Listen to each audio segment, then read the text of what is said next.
All right, a few more questions left here. Is progressive loading required for long-term health? I assume this means that the person's actually exercising because, look, there are a lot of people who've lived into an old age who like don't exercise, and I assume no progressive loading was had. So yeah, I don't know. Blue zones, like I don't know if they're progressively like walking further to get water or wine, for example. But I assume this is in the case of exercise, and so then, all right, well, what is progressive loading? So it's basically this principle that is formally called progressive overload that suggests the body must be challenged by progressively greater training stimuli in order to match the individual's fitness improvements and subsequently generate fitness adaptations over time. If you didn't do this, people wouldn't get as much fitness adaptations. They wouldn't get as much strength, gain as much muscle mass, cardiorespiratory fitness, so on and so forth. So how to do this?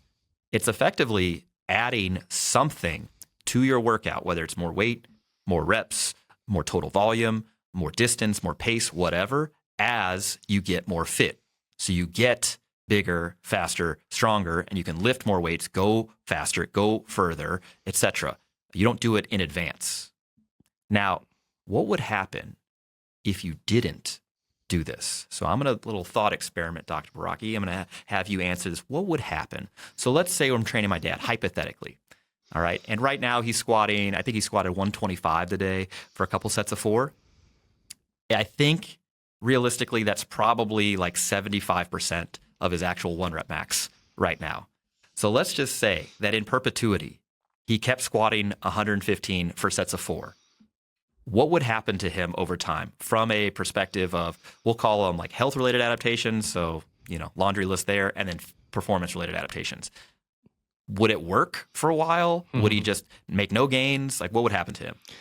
Yeah, it is an interesting question. I suspect just by the way that this question was asked that it may reflect not an entirely accurate understanding of what we mean when we talk about this. And I have a friend here behind me that'll be on the YouTube, I guess. Hi, Kat.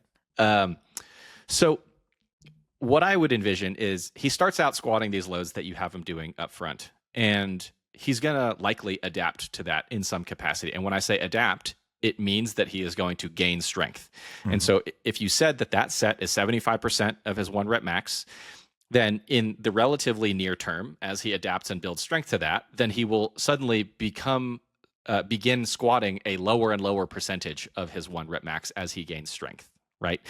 So he's effectively training less as he goes by not matching the load to his adapted kind of potential.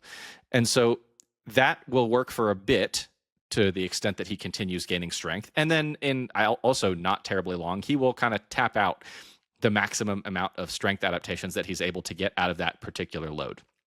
And I think that over the medium term, that is actually, he would be fine from a health standpoint, right? Yes. The thing is that over the long term, over a long enough time scale, everyone dies, right? And so there's some pathway to that death that involves a degree of regression. And so there will then, over time, become a point where as his body kind of regresses due to a combination of, more trips around the sun and a lack of that stimulus, then that percentage of 1 rep max that he is squatting will interestingly start to come back up again to the point where it does eventually become 75% again. And then, it became 80, 85%, 90, 95%, 1 rep max. I can't lift this at all anymore beyond a certain point. And I think that is kind of the natural trajectory of everyone's strength across the lifespan. The idea is that we want to stretch that out as much as possible to where we gain much of that strength as early in life as we can, maintain it as long as we can, and then that like decline period, is as abbreviated as possible. In other words, when you die, you want your 1RM to be as high as you can. I like that. You like that. That's a good short quote. There you go. Yeah. And so that would be what I would expect from a performance standpoint. And honestly, I think that the health standpoint, he's actually likely to enjoy health benefits from that for a while. I do think that, the idea here, again, the way I understood or I interpreted the question being asked is under the more traditional view of progressive overload, where do I have to force more weight on the bar to get health benefits? Rather than the way that we're talking about it as you get stronger, you need to kind of adjust it to keep up with your adaptations, to match Yep. your adaptations, right? And so to the extent that you are responding at all to your training, the load should naturally increase to keep up with it, right? And so it's not necessarily something that you must actively do, but rather something that almost like needs to happen to keep pace with you as you adapt, which is a tough thing for folks to wrap their mind around if they're not used to this concept. Yeah, I think that training shouldn't get harder or easier over time. Rather, you should adjust training to keep it the same level of difficulty, generally speaking, over time. And so when I think about just load, like the weight on the bar in my thought experiment here, he's likely to receive pretty near maximal strength and hypertrophy benefits from that type of workout for a pretty good period of time until he falls out of this sort of effective intensity range.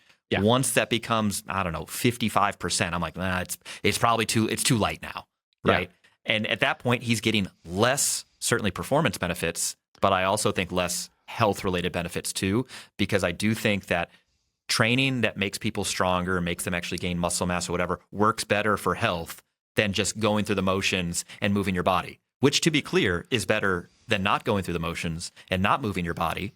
But I think that the actual adjustments in load, so weight on the bar, reps, total training load, all these sort of things, it doesn't need to be micromanaged week to week. It doesn't need to be micromanaged every other week, every third week, every fourth week. I could actually envision a scenario where no variable actually changes over, I don't know, a 5-week period, an 8-week period, and people could do pretty well because there's sufficient range of viable intensities, viable sort of workloads. And so like until it becomes far too light to work, it's still going to be fine.